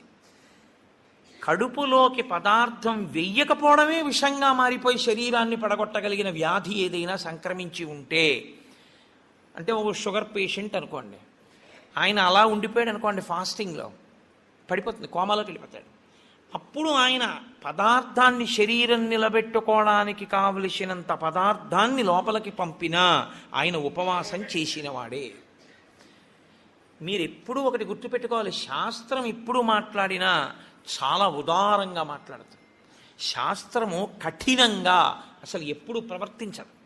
అలా చెయ్యలేరు మీరు, నిజంగా చాలా కష్టం. కాబట్టి 8 సంవత్సరముల లోపు వాళ్ళు, 80 సంవత్సరములు దాటిన వారు ఉపవాసమును చేయరాదు. ఉపవాసమును చేయరాదు అంటే పదార్థమును విసర్జించి ఉండరాదు. కాబట్టి ఉపవాసము అన్న మాటలో మీ కడుపు కండరములు కదలకుండా విశ్రాంతి ఇచ్చుట అన్నది ప్రధాన ప్రక్రియ. ఇది మీరు చూడండి, ఇవాళ రేపు పెద్ద పెద్ద ప్లాంట్స్ కూడా షట్ డౌన్ అంటారు, కావాలని ఆప్ చేస్తారు. వాటి లాంగివిటీ పెరుగుతుంది, జీవితకాలం పెరుగుతుందని. అదే అన్వయం ఋషులు శరీరానికి చేశారు. ఇది కూడా ఒక యంత్రాంగం, ఇది ఒక తెప్ప. ఇది ఉంటే నువ్వు పుణ్యం చేస్తావు, ఇది ఉంటే నువ్వు ఇంకొక ధర్మకార్యం చేస్తావు. అసలు ఇదే లేకపోతే ఇంకేం చేస్తావు? ఇక జీవుడు చేసుకోవడానికి ఏం లేదు, ఇది ఉపకరణం. కాబట్టి దీన్ని చాలా జాగ్రత్తగా నిలబెట్టుకోవాలి. నిలబెట్టుకోవాలంటే దీని ఆయుర్దాయం పెంచాలంటే 2 రకాలుగానే పెంచాలి. ఒకటి, ఆవేశపడి ఊపిరి తీయకుండా ఉండాలి, ఎందుకంటే ఊపిరిలలో ఆయుర్దాయం ఉంటుంది కాబట్టి. 2, అదే పనిగా దొరికింది కదా అని తింటూ ఉండకూడదు, కాబట్టి ఉపవాసం చేయాలి. ఈ 2 ఎవడు చేస్తాడో వాడు దీర్ఘాయుష్మంతుడు అవుతాడు. ఎవడు దీర్ఘాయుష్మంతుడు అవుతాడో వాడు పాపం చేయడానికి దీర్ఘాయుష్మంతుడు కాకూడదు. దేనికి దీర్ఘాయుష్మంతుడు కావాలి అంటే తన జీవుణ్ణి చక్కబెట్టుకోవడానికి దీర్ఘాయుష్మంతుడు కావాలి. అలా చేసేటటువంటి ప్రక్రియలో వచ్చిన అద్భుతమైనటువంటి తిథి ముక్కోటి ఏకాదశి. ఈ ముక్కోటి ఏకాదశి నాడు సర్వేషాం భోజనద్వయం అన్నారు. అది చాలా విచిత్రమైనటువంటి మాట. అసలు ముక్కోటి ఏకాదశి నాడు నువ్వు చెయ్యవలసినది ఏదో తెలుసా? సర్వేషాం భోజనద్వయం. ఈ శ్లోకం చాలా చమత్కారమైనటువంటి శ్లోకము. అందరూ కూడా భోజనద్వయం, 2 మాటలు భోజనం చేయండి.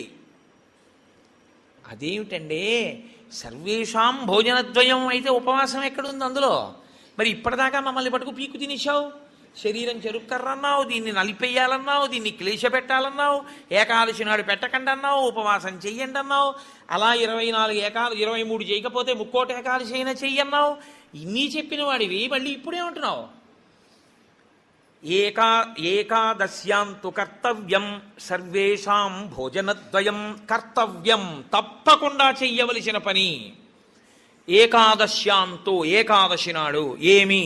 సర్వేషాం, అందరికీ. భోజనద్వయం, 2 మాటలు భోజనం చేయండి. మరి అదేమిటి ఇప్పటిదాకా నీ చెప్పిన ఉపన్యాసం అంతా పోలా ఈ శ్లోకంలో? అది ఎందుకు శ్లోకాన్ని అలా చేస్తారో తెలుసా అండి? పెద్దలు ఋషులు మహాత్ములు చాలా అద్భుతమైన ప్రక్రియ చూపిస్తారు. నీకు ఆ అనుమానం బాగా రావాలనే శ్లోకాలలో రచన చేస్తారు. అప్పుడు నువ్వు సంతోషం ఏమిటంటే నీకు కష్టపడకుండా నీకు కన్సెషన్ ఇచ్చేసినట్లు కనపడితే దాన్ని కన్ఫర్మ్ చేసేసుకోవడానికి తాపత్రయపడిపోతుంది.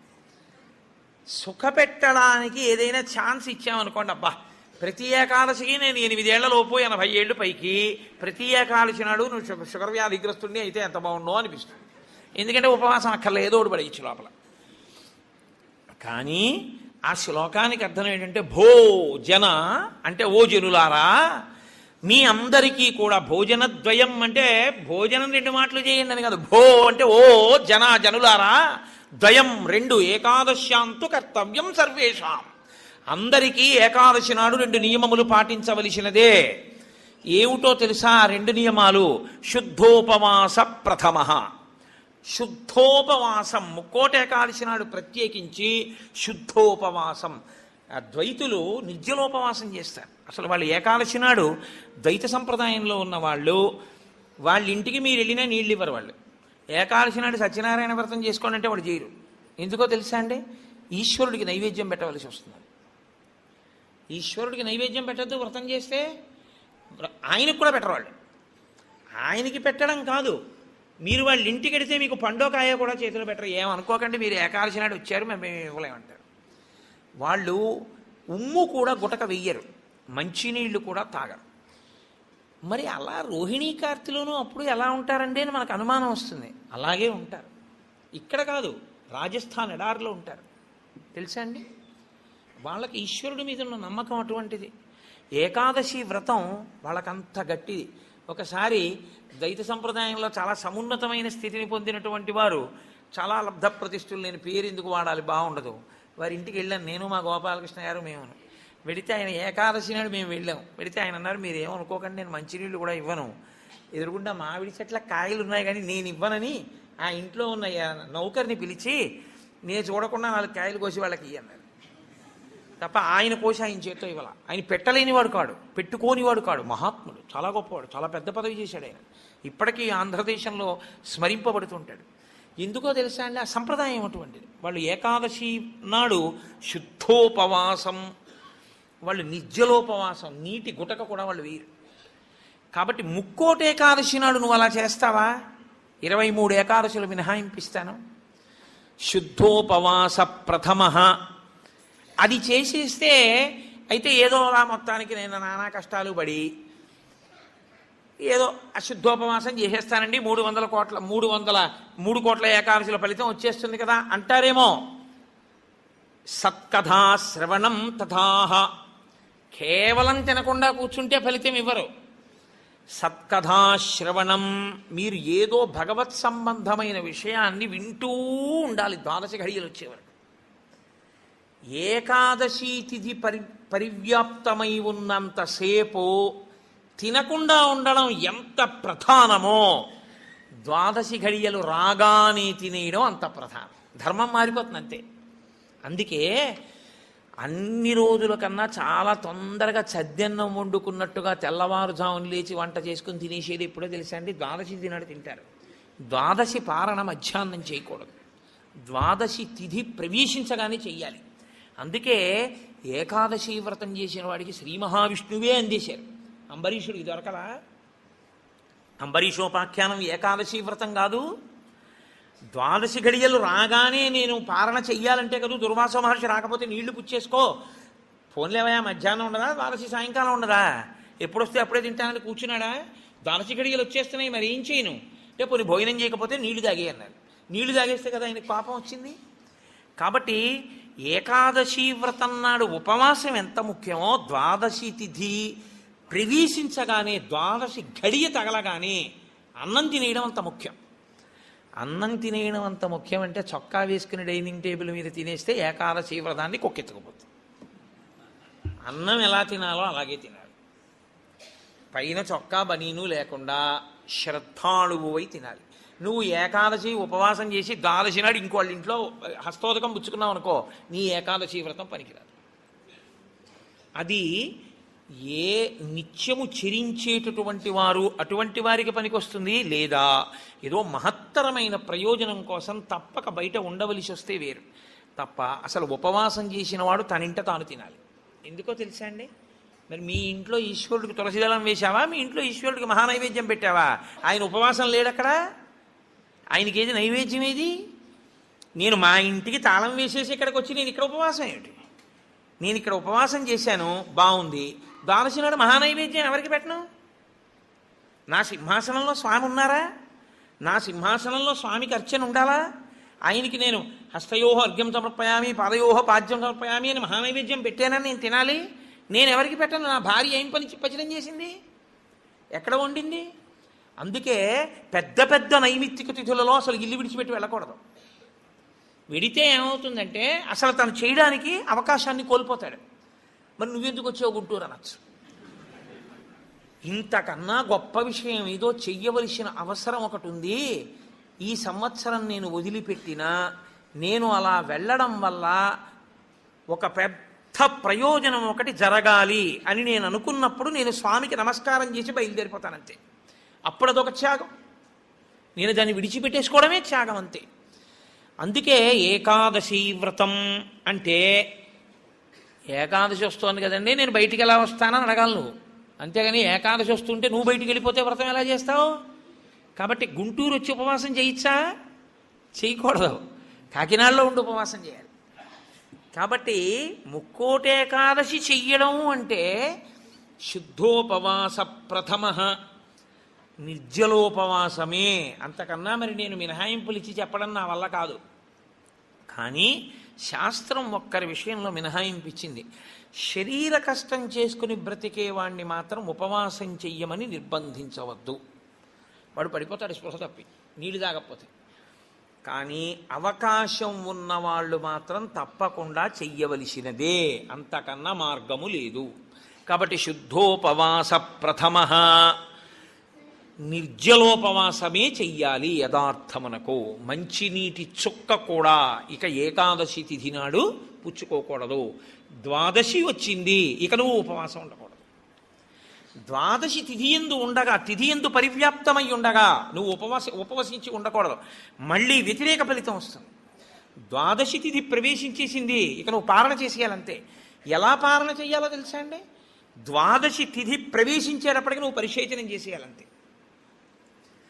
ద్వాదశి ఉదయం 6:30కు వచ్చిందనుకోండి, మీరు 6:30 లోపల మీ భార్య గారు మీరు సంధ్యావందనం అనుష్ఠానం పూర్తి చేసే లోపల ఆవిడ మహానైవేద్యం సిద్ధం చేసి తీసుకొచ్చి ఇచ్చేయాలి. మీరు నైవేద్యం పెట్టేసి ఆ రోజు 6:30కి భోజనం చేసేయాలి. నాకు సహించదండి అనకూడదు, చేసేయడమే. ఏకాదశి వ్రతమునందు ద్వాదశి కలిసిపోయి ఉంటుంది. నేను చెప్పింది అబద్ధమైతే అంబరీషోపాఖ్యానం అబద్ధమే, అంబరీషోపాఖ్యానం అబద్ధమైతే వ్యాసుడే అబద్ధం. కాబట్టి నేను చెప్పింది నిజం. ఏకాదశి వ్రతం అంటే అంతే, అలాగే చేస్తారు. ఇలా కాని చెయ్యగలిగితే ముక్కోటి ఏకాదశి నాడు నీకు నేను 3 కోట్ల ఏకాదశులు చేసిన ఫలితాన్ని నీ ఖాతాలో వేసేస్తాను. ఎందుకో తెలుసా?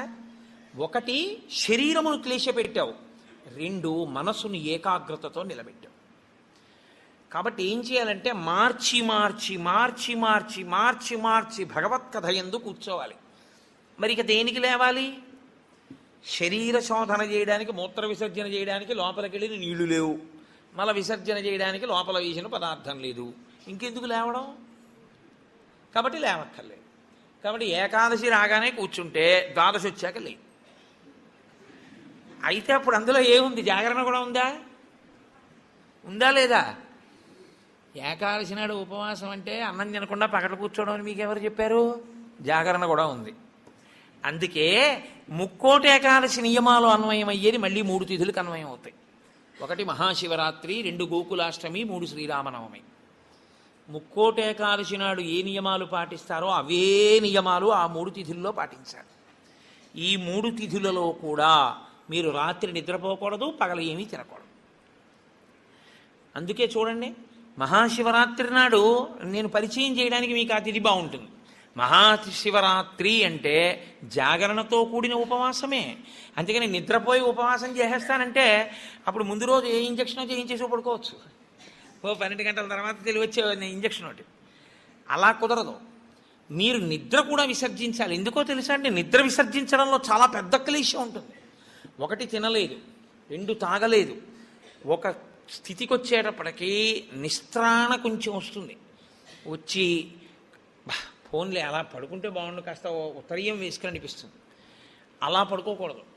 అందున దీక్షితుడు అందుకే ఎప్పుడు పడితే అప్పుడు ఎక్కడ పడితే అక్కడ నిద్రపోకూడదు. అలాగా మీరు పగలు రాత్రి కూడా ఏకాదశి తిథి ఉన్నంతసేపు, అంటే ఏకాదశి ఎప్పుడు మొదలైందో అప్పుడు ఒక రాత్రికి కూడా పరివ్యాప్తం అవుతుంది. ఆ రాత్రి ఆ పగలు మీరు జాగరణ యందు ఉపవాసమునందు ఉండాలి. అంటే మారుస్తూ ఉండాలి. ఒకటే చేస్తున్నారనుకోండి, మనసు ఏమవుతుందంటే దాన్ని విడిచిపెట్టి ఇంకో చోటుకి వెడుతుంది. అందుకే ఏకాదశి చేసేటప్పుడు ఏం చేస్తారంటే సంఘంగా చేస్తారు. సాధారణంగా ఏకాదశి తిథిని ఒక్కడే చేయడం కొంచెం కష్టం. ఒక సంఘంగా అనుకుని ఏం చేస్తారంటే, ఏదో ఏకాదశి ప్రవేశించేటప్పటికి సంధ్యావందనం చేసుకుని ఇంట్లో కులదేవతార్చన చేసుకుని అందరూ కలిసి ఓ దేవాలయానికి చేరుకుంటారు. అందరూ కలిసి ఈశ్వరునికి సత్యనారాయణ వ్రతం చేస్తారు. అందరూ కలిసి విష్ణు సహస్రనామ స్తోత్ర పారాయణం చేస్తారు. అందరూ కలిసి త్యాగరాజస్వామి సంగీత విభావరి వింటారు. అందరూ కలిసి భజన చేస్తారు. అందరూ ఎవరో లేచి నాట్యం చేస్తారు, మిగిలిన వాళ్ళు చూస్తుంటారు. మారుస్తారు. మార్చి మార్చి మార్చి మార్చి భగవత్ శబ్దమునందే లీనమైపోతారు. ఏది చేస్తున్నా ఈశ్వర నామం పడుతుంటుంది. ద్వాదశి నాడు అన్నం తింటుంటే ఏది విన్నా గోవింద గోవింద అని అవే వినపడుతుంటాయి. ఇంకా ఏదో వెంకటాచలంలో 10 రోజులు ఉండి వచ్చిన వాడికి ఎక్కడ చూసినా గోవిందా అని వినపడినట్టు ఇంకా అస్తమానం గోవిందా అని వినపడుతుంటుంది. అంతగా నువ్వు ముక్కోటి ఏకాదశిని చెయ్యగలిగితే, అలా చేసినప్పుడు నీకు 3 కోట్ల ఏకాదశుల ఫలితాన్ని నీ ఖాతాలో వేస్తాను. నాకు ఇప్పుడు చెప్పండి, నిజంగా ముక్కోటి ఏకాదశి చేసేవాళ్ళు ఎంతమంది? ఎవరికి వెయ్యాలా ఫలితం? 24 ఏకాదశుల్లో ఒక్క ఏకాదశి అలా చేయగలవా అంటే దాని అర్థం ఏమిటో తెలుసా అండి? ఒక ఏకాదశి నిజంగా అలా చెయ్యాలని మీరు అనుకుంటే కనీసం ఇంకో ఏకాదశి మీరు అలా రిహార్సల్ వేయాలి. మీరు ఇంకో ఏకాదశికి రిహార్సల్ వేస్తే అది వస్తోంది ఇబ్బంది, కాబట్టి ఆ రోజుని ఇది రాకుండా చూసుకుందామని మీరు జాగ్రత్త పడతారు. ఓ పని చేస్తున్నారనుకోండి, ముందే ఇలా చేస్తే బాగుంటుంది, ఇలా చేస్తే బాగుంటుందని ప్రణాళిక రచిస్తారే, ప్రణాళికా రచనకు పక్కన ఇంకొక ఏకాదశి జరగాలి. అందుకే ముక్కోటి ఏకాదశి ఒక ఏకాదశి ఎవడు చేయడు, పక్కన ఇంకో ఏకాదశి చేస్తారు. ఇది ఏదో ఏకాదశి చేశారనుకోండి, ఓహో ఏకాదశి చేస్తే ఇదిగో ఇలా ఇలా ఇబ్బందులు ఉంటాయి. నేను మీకు ఒక ఉదాహరణ చెప్తాను. ఏకాదశి రేపు వ్రతం చేద్దాం అనుకుని ముందు రోజు మీరు పుల్లని పదార్థాలు, తీయటి పదార్థాలు బాగా తినేశారనుకోండి, మీరు ఇంకా దాహాన్ని ఆపలేరు. దాహము తనంత తాను పొటమరించకుండా ఉండాలి అంటే మీరు శారీరకమైన ఆంతరమైన జాగ్రత్తలు కొన్ని తీసుకోవాలి. ఒకటి, వేడిగా ఉన్న చోటుకి వెళ్ళి మీరు కూర్చోకూడదు, శరీరం పడిపోదు, డిహైడ్రేట్ అయిపోదు. కాబట్టి అందుకే పరమేశ్వరుడు కూడా అనుకూలమైనటువంటి కాలంలో ఇచ్చాడు, పుష్యమాసంలో ఇచ్చాడు. నీటిని శరీరం ఎక్కువ డిమాండ్ చేయదు ఈ టైంలో. ఇది ఆయన పట్టుకెళ్ళి రోహిణీ కార్తీలో పెట్టాడు అనుకోండి, అసలు ఉండడు ఆవిడ చేసేవాడు కదండి. అందుకని పట్టుకొచ్చి హేమంత ఋతువులో పెట్టాడు, తనంత తాను పైనుంచి చల్లగా ఉంటుంది. కాబట్టి ఏకాదశి చెయ్యడం అంటే దాని అర్థం ఏమిటో తెలుసా అండి? దానికి 3 రోజులు ముందు నుంచి మీరు పదార్థముల మీద అదుపులోకి వచ్చేయాలి. ఇక ఒక్కసారి అది తింటే మళ్ళీ ప్రయత్నపూర్వకంగా మీరు మంచినీళ్లు తాగాలనుకుంటే తప్ప దాహం వేయకుండా శరీరం నిలబడగలిగినటువంటి రీతిలో ఆహారం ఏది ఉంటుందో అటువంటి ఆహారాన్ని ఎంచి అంత సాత్విక ఆహారంతో నిలబెట్టాలి. ముందు నిలబెడితే ముక్కోటి ఏకాదశి నాడు నీళ్ళు అడగకుండా ఉంటుంది, శక్తి లోపల నిలబడుతుంది. అంతకు ముందు కొన్ని రోజుల పాటు మీలోని శక్తిని క్షయం చేసేయకుండా మీరు ఉండాలి. మీ తేజోక్షయం చేయకూడదు. అంతకన్నా ఇంకో మాట నేను చెప్పను. అలా మీరు నిలబడగలిగితే ముక్కోటి ఏకాదశికి మీరు సిద్ధపడగలుగుతారు. అకస్మాత్తుగా ముక్కోటి ఏకాదశి ఓటీ చేసేస్తానంటే కుదరదు. కాబట్టి అసలు ముక్కోటి ఏకాదశి అన్నదాని యందు ఎంత సత్యమైన వాక్కులు ఉన్నాయో, శరీరమును క్లేశపెట్టడం అనేటటువంటిది శాస్త్రమునందు ప్రతి 11 రోజుల్లో ఒక రోజు తప్పదు. ఏకాదశి అంటే ఆ 11 ఈశ్వరుని యందు నిలబడాలి. 5 జ్ఞానేంద్రియాలు, 5 కర్మేంద్రియాలు, మనస్సు 11 నిలబెట్టాలి. దానికి ఉపవాసం చెయ్యాలి. అథవా ముక్కోటి ఏకాదశి నాడు చెయ్యగలిగినటువంటి ఈ పరిస్థితులన్నింటినీ మీరు సమన్వయం చేసుకున్నా, శరీరాన్ని నిలబెట్టినా, మీ మనసుని తీసుకెళ్లి ఈశ్వరుడి దగ్గర పెట్టడం మాత్రం అంత తేలికైన విషయం కాదు. కాబట్టి నేను మిమ్మల్ని అందరినీ నిరుత్సాహపరుస్తున్నాను అని మీరు అనుకోవద్దు. మీరు ఎప్పుడూ ఒక్క విషయం గుర్తుపెట్టుకోండి, మీరు ఏం చేశారు అన్నదాన్ని బట్టి 100% సిలబస్ బట్టి మార్కులు ఈశ్వరుడు వేయడు. మీ ప్రయత్నాన్ని చూసి హర్షించి వేసేస్తాడు ఆయన.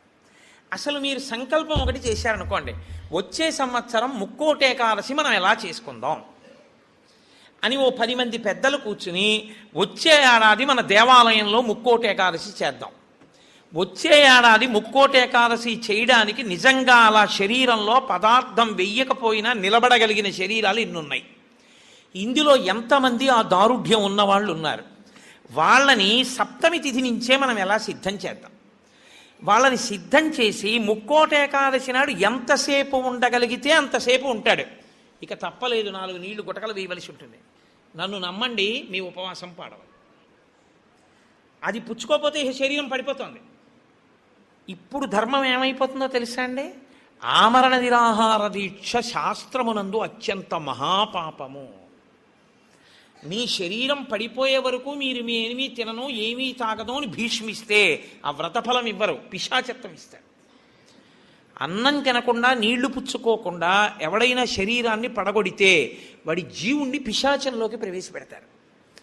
అందుకని ఇప్పుడు మీ ప్రయత్నం మీరు చేశారు, ఇక శరీరం పడిపోతుంది, తప్పదు, నీళ్లు పుచ్చుకోవాలి. ఇప్పుడు మీరు ఎంత నీరు తాగితే శరీరం నిలబడుతుందో అన్ని నీళ్లు తాగారు, అది ఉపవాసంలో అంతర్భాగం అయిపోతుంది. ఇప్పుడు ఒక్క అరటిపండు లోపల వేయకపోతే శరీరం నిలబడదు. ఓ అరటిపండు లోపల పడేశారు, మీకు ఉపవాసమునకు భంగము రాదు. కాబట్టి గురుముఖత చాలా జాగ్రత్తగా శాస్త్రము చెప్పిన నియమములను బాగా విని, అసలు దాని మీద తర్ఫీదు ఏడాది మొదలుపెట్టారనుకోండి, మీరు చాలా తక్కువ మందితో మేము ఇలా చేస్తాం అన్న సంకల్పం 1. 2, అన్నిటికన్నా ప్రధానంగా దృష్టిలో పెట్టుకుని చెయ్యవలసింది ఏమిటో తెలుసా అండి? నీరు పుచ్చుకోకుండా ఆహారము పుచ్చుకోనప్పుడు మనసు ఆ స్థితికి వెడుతున్నప్పుడు ఎంత ఖేదపడుతుందో ఇప్పుడు అర్థమవుతోంది. ఇప్పుడు మనసు నిలబెట్టడం అనేది ఎంత కష్టమో తర్ఫీదు చేస్తానంటూ నిలబెడుతున్నాడు అనుకోండి, వాడు ఆఖరికి ఈశ్వరుని యందు కలిసిపోతాడు. ఆ ఒక్క ప్రయత్నంతో వాడికి మనసు లొంగిపోతుంది. అంతే, లొంగిపోయి ఈశ్వరనామమును ఎంత ఖేదంలోనైనా చెప్పడం వాడికి అలవాటు అవుతుంది. దీనికి ముక్కోటి ఏకాదశి వచ్చింది. అయితే ముక్కోటి ఏకాదశి నాడు జరిగేటటువంటి క్రతువులలో ఒక భాగంగా ఉత్తరద్వార దర్శనము అని ఒకటి ఉంటుంది. ఇది మళ్ళీ సంప్రదాయంలో ఒక్క వైష్ణవ దేవాలయాల్లోనే. అసలు ఇంకా నేను పరమ సత్యం చెప్పవలసి వస్తే ఇది యథార్థమునకు ఒక్క శ్రీరంగ క్షేత్రమునకే సంబంధించింది. అందుకే ఉత్తరద్వారం తీయడం అన్నది ఒక్క శ్రీరంగ క్షేత్రానికే ఉంది. అసలు నిజానికి మిగిలిన క్షేత్రాల్లో ఉత్తరద్వారాలు తీయడాలనే మాటలు లేవు. కాలక్రమంలో ఏమైందంటే అందరూ శ్రీరంగ క్షేత్రానికి వెళ్ళి ఇన్ని కోట్ల మంది ఉత్తరద్వార ప్రవేశం చేయలేరు. కాబట్టి కొంతలో కొంత ఎక్కడ ఉన్న విష్ణు క్షేత్రాన్ని అక్కడే శ్రీరంగ క్షేత్రంగా భావన చేసి రంగనాథుణ్ణి స్మరిస్తూ ఉత్తరద్వారంలోంచి వెడతారు. ఉత్తరద్వారంలోంచి ఆ రోజున శ్రీ మహావిష్ణువు ఏమీ చెయ్యలేనివాడు, అన్ని విధాల ఇంకా అసలు నేను ఈశ్వర ఏమీ చెయ్యలేను, నువ్వే నాకు ఆధారం, నువ్వే నన్ను తీసుకుపో అన్నవాణ్ణి ఉత్తరద్వారం తెరిచి తనతో తీసుకుపోతాడు. ఉత్తరద్వారం తీస్తే మీరు ఎటువైపు ఎడతారు? ఉత్తరానికి ఎడతారు కదండి. ఉత్తరద్వారం ఎందుకు తీయడం? దక్షిణ ద్వారం తీయకూడదా, తూర్పు ద్వారం తీయకూడదా? తూర్పు మంచిది కదా, మరి ఉత్తరద్వారం ఎందుకు? అంటే మీరు యథార్థాన్ని గమనిస్తే ఉత్తరాన ఏముంటుందో తెలుసా అండి? హిమాలయాలు ఉంటాయి, ఉత్తరాన కైలాసం ఉంటుంది, ఉత్తరాన మృత్యుంజయుడు పరమేశ్వరుడు ఉంటాడు. ఉత్తర దిక్కుకి ప్రయాణం చెయ్యడం అంటే దక్షిణ దిక్కుకి ప్రయాణం ఆగిపోవాలి. దక్షిణ దిక్కుకి ఏది ఎడుతుందంటే శ్మశానం ఉంటుంది దక్షిణ దిక్కున. ఎన్ని కోట్ల జన్మలెత్తినా ఆఖరికి శరీరం వెళ్ళిపోయేది అక్కడికి. ఎవడు ఈశ్వరుడితో పాటు ఉత్తినే ఉత్తరద్వారంలోంచి వెళ్ళడం కాదు, అసలు నిజంగా ఉత్తరద్వారంలోంచి వెళ్ళడం అంటే ఏమిటో తెలుసా అండి? ఈశ్వరుడి పల్లకి వెళ్ళి పల్లకి వెంట వీళ్ళు వెళ్ళాలి. అసలు శాస్త్రం అది. ఈశ్వరుడికి ఆ రోజున అర్చన చేసి పల్లకీ పట్టుకుని పల్లకీని తీసుకెడతారు ఉత్తరద్వారంలోంచి. ఆయనతో వెళ్ళాలి. నువ్వు తినే ఉత్తరద్వారంలోంచి వెళితే నీకేం వస్తుంది? ఆయన వెళ్ళిన ఉత్తరద్వారంలోంచి వెళ్ళాలనుకోవాలి. అథవా అసలు నిజంగా వెళ్ళవలసింది ఏమిటంటే ఈశ్వరుడితో వెళ్ళాలి. కనీసంలో కనీసం నీ బాధ్యత ఏమిటి? ఉత్తరద్వారంలోంచి నువ్వు వెళ్ళాలనుకుంటే ఈశ్వరుడితో వెళ్ళేటప్పుడు ఎలా వెళ్ళాలో నువ్వు అలా వెళ్ళాలి. ఈశ్వరుడితో వెళ్ళేటప్పుడు వెళ్ళేవాడు ఎలా వెళ్ళాలి? వైదికంగా వెళ్ళాలి. పైన చొక్కా బనీను ఏమీ లేకుండా ఉత్తరీయాన్ని మాత్రమే కప్పుకొని పంచ గోచీ పోసి కట్టుకోకుండా వెళ్ళకూడదు. గోచీ పోసి కుర్చీళ్ళు పెట్టుకుని వెనక్కి దోపుకోకుండా వెడితే మహాపాపం. వేదం పటలపన్నం చెప్తోంది. కాబట్టి కుర్చీళ్ళు పెట్టి గోచీ పోసి వెనక దోపి అన్నీ విప్పి ఉత్తరీయం వేసుకుని ఎవరి సంప్రదాయానుసారం వారు తిలకధారణ చెయ్యాలి. నీకు ద్వాదశనామములైతే ద్వాదశనామములు, నాకు విభూతి ధారణ ఎలా చెప్తే అలా నేను విభూతి ధారణ నేను చేసి శ్రీరంగనాథుడితో కలిసి ఆయన పల్లకీతో నేను ఉత్తరద్వారంలోంచి మౌనంగా కానీ భగవన్నామని చెప్తూ కానీ ఆయన వెంట వెడితే నా ప్రాణోత్క్రమణం అయినప్పుడు కూడా ఆయన నన్ను అలాగే తీసుకెడతాడు. ఉదారుడై నన్ను నమ్మి, శాస్త్రం నమ్మి నాతో ఓ రోజు వచ్చాడు. కాబట్టి ఇప్పుడు అలాగే తీసుకెడతానని ఉత్తరద్వారంలోంచి తీసుకెడతాడు. ఇది ఇక ఏమీ చెయ్యలేను, నాకేమీ చేత కాదన్నవాడైనా కనీసం చెయ్యాలి. ఏమీ చేత కాని వాడన్నా చెయ్యాలి. ఈశ్వరాన్ని నాకు ఏం చేతనైనని నేను అన్నీ చేసేస్తానని ఇది మాత్రం మానేస్తాను అన్నవాడన్నా చెయ్యాలి. అందుకే శివాలయంలో ఎందుకు ఉండదో తెలుసా అండి? ఉత్తరద్వారంలోంచి వెళ్ళేది అక్కడికే కాబట్టి ఇంకా మళ్ళీ శివాలయంలో ఉత్తరద్వారం ఎందుకు? అంత శివకేశవ అభేదంగా ఉంటుంది ముక్కోటేకాదశి యథార్థమునకు. కాబట్టి ముక్కోటేకాదశి తిథి, ఏకాదశి తిథి అంత గొప్పవై ఉంటాయి. అందుకని ఉత్తరద్వార ప్రవేశం చేస్తారు. అటువంటి ముక్కోటేకాదశి తిథి నాడు మీరు భగవత్ సంబంధంగా ఏది చేసినా కూడా దేశకాలాదులను అనుసరించి కోట్ల రెట్లలో ఈశ్వరుడు దాని ఫలితాన్ని ఏర్పాటు చేసేస్తాడు. మీరు రామచంద్రమూర్తిని నించోపెట్టి పంచామృతాలతో అభిషేకం చేశారనుకోండి, 3 కోట్ల పర్యాయములు అభిషేకం చేసిన తరువాత ఆ మూర్తి ఎంత తేజస్సుతో నిలబడుతుందో అంత తేజస్సుతో నిలబడిపోతుంది అక్కడ. ఇప్పుడు ఆ వంశానికి, ఆ దేవాలయానికి ఎంత శక్తి వచ్చేసిందో మీరు ఆలోచించండి. మీరు ఒక తులసిదళం పట్టుకొచ్చి శ్రీ మహావిష్ణువుకి ఇచ్చారనుకోండి, మీరు 3 కోట్ల తులసిదళాలు పట్టుకొస్తే ఏ ఫలితమో ఆ ఫలితం ఇస్తారు. 3 కోట్ల ఏకాదశుల్లో 3 కోట్ల తులసిదళాలు పట్టుకొచ్చి ఇచ్చిన ఫలితం. మీరు రేపొక్కసారి శ్రీరామ రామ రామేతి రమే రామే మనోరమే అన్నారనుకోండి, 3 కోట్ల పర్యాయములు విష్ణు సహస్రాన్ని పారాయణ చేసిన ఫలితం వేస్తారు. రేపు అన్ని 3 కోట్ల మీద వేస్తారు. రేపు మీరేమీ చేయలేదనుకోండి, 3 కోట్ల పాపాలు చేసిన ఫలితం వేస్తారు. మరి అంతే కదండి. 100 మంది పరీక్ష కడితే 30 మంది పాస్ అయ్యారని నేనంటే 70 మంది ఏమైనట్టు? ఫెయిల్ అయినట్టేగా. మరి ఏమీ చెయ్యని వాడు ఏమైనట్టు? పాపాన్ని పొందినట్టు కదా 3 కోట్ల పాపాలని. కాబట్టి ఉత్తరద్వార దర్శనము చెయ్యాలి, ఉపవాసము చెయ్యాలి. ఇందులో ఎవరెవరు ఏ మినహాయింపులో కెడతారో ఆ మినహాయింపును అనుభవించినా తాను చెయ్యగలిగింది చెయ్యాలి. నేను ఏమీ చెయ్యలేని వాడిని అనడానికి మాత్రం నీకేమీ లేదు. నువ్వు అసలు కదలలేని వాడు అయితే ఇంట్లో కూర్చుని గోవిందనామైనా చెప్పాలి. కాబట్టి రేపొక్క రోజు ఉదయం నుంచి కనీసం రాత్రి నిద్రపోయే వరకు జాగరణ చేయకపోయినా, నిద్రపోయే వరకు భగవన్నామమునందు మాత్రమే నిబద్ధుడయ్యుంటే అంతకన్నా భాగ్యమే ఉంటుంది. హరిప్రసాద్ గారి ద్వారా ఏ రామాయణాన్ని ఇక్కడ చెప్పించాడో రామచంద్రమూర్తి, ఆ రామచంద్రమూర్తే ఇక్కడ ఒక గొప్ప కార్యాన్ని రేపు చేయిస్తున్నాడు. రేపు శ్రీరామాయణం జరిగిన 42 రోజులు ఏ మూర్తులు, ఏ స్వామి, నేను మూర్తులు అనడం కూడా నాకు ఇష్టం ఉండదు, ఏ స్వామి ఆ వేదిక మీద కూర్చుని చెప్పించారో ఆ స్వామి రేపు ఇక్కడి నుంచి బయలుదేరి, నాకు ఆ అడ్రస్ కరెక్ట్గా తెలియదు, హరిప్రసాద్ గారు చెప్తారు, అక్కడికి విరాజమానుడు అవుతాడు రేపు. స్వామితో పాటు నడవడం అదృష్టం కదండి. ఉత్తరద్వార దర్శనం చేసుకుని రేపు స్వామితో పాటు రామనామం చెప్తూ మనం అందరం ఆ ప్రదేశానికి చేరుకోగలిగితే అక్కడ స్వామికి పంచామృతాభిషేకాలు చేసి స్వామిని పెడతారు. అక్కడ భజనలు ఉంటాయి, విష్ణు సహస్రనామ స్తోత్ర పారాయణ ఉంటాయి.